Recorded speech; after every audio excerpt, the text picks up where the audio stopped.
12 things that you need to know about Barclays credit cards before you go applying. Let's dive into it.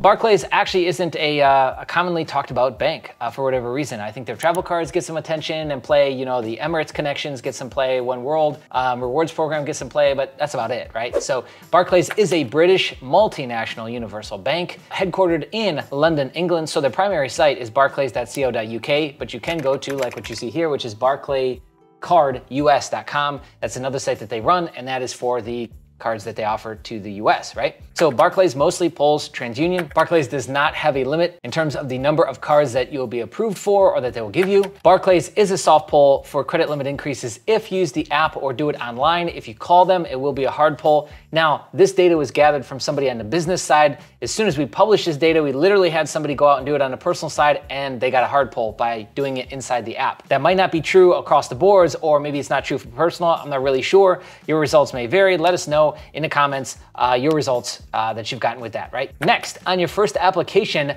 they will probably ask you for ID, passport, social security number, possibly a utility bill, and then on the bank side, they're gonna ask for either bank statements or some sort of tax return. Next, a lot of people report getting lower limits on their first sole proprietor card. We're talking like $1,000, $2,000 type limit. As a whole, Barclays tends to be more conservative and reserved. Think of it much like US Bank, to where you gotta really build up the time with them, the relationship, and then they give you the bag later on. But that being said, don't be surprised if you get a lower limit out of the gates. Barclays does not report consumer credit cards to the business credit bureaus at all, so you're safe there. Obviously, if you default, Barclays and most major institutions will start to report that to the consumer side as well. Customer service isn't that great, at least from the people that we talk to that are customers. A couple of them actually grouped it to be almost as bad as Capital One. Okay, next group of data I want to share with you is to be considered inconsistently applied across the board. So take it as a grain of salt, right? You can apply for multiple cards in one day, and while it's unlikely that both will automatically be approved, Barclays will often combine these applications into a single hard inquiry. Next,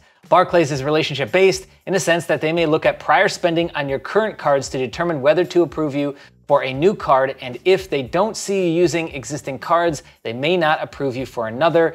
There are a few banks that do this. I guess it kind of makes sense. You know, they want to make sure that you're using a card. They've even asked some of our community members, why are you getting this card? It looks like you got a ton of credit already. Where is this going to kind of fit into? You should be ready to explain as well why you're going to use this card, like how it fits into your rotation. Is this the travel card? Is this the, the cashback card? What is this? Do you just got a trip coming up? Do you got more travel that you're going to start doing? Those sorts of things will help you, especially on the reconsideration side.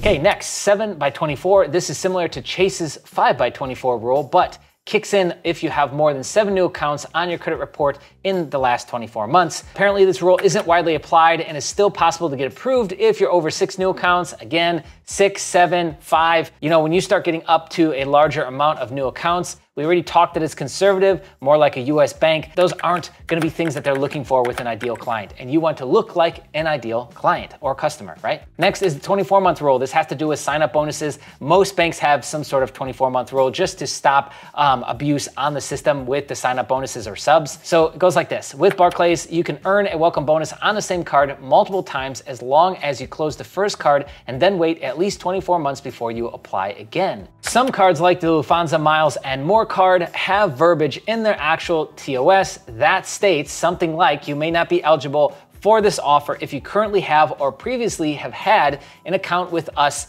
in this program before. So again, a lot of these cards will just tell you flat out if you're gonna be approved or if you're gonna be denied. Take the extra time to go ahead and read that so that you're not surprised if you do get denied. And then lastly, I want to talk about convenience checks, and that's where we'll wrap up. We just had somebody get some convenience checks through their Barclays card. Convenience checks are kind of different across the board, right? This is essentially a check that you can write or cash off the card. This is another way to do a cash advance off your card. Now, a lot of times this is 100% free. No fees, 0 APR, nothing, right? Like you can literally liquidate the entire limit off the card. Some banks allow that. Barclays is not one of those. They seem to have a tiered structure to what they have. They have different colored checks, so they have blue checks and white checks. Blue checks are 0% APR with transaction fees being $5 or 5%, whichever is greater. And in the white checks is a 2.99% promotional APR flat rate. And then the same thing on the transaction fee side. So $5 or 5%, whichever is greater. All right, there you have it, my friends, the entire list of Barclays. If we missed anything or if you've got additional data points, comment below. We'd love to hear from you. We'll add it to this list and update it. Thank you so much for watching. While you're here, watch a few more videos on the channel. It helps us grow with the algorithms. Thanks again. We'll see you in the next one. Hey, you should subscribe. 60% of you are not subscribed yet. Right there. Okay, bye.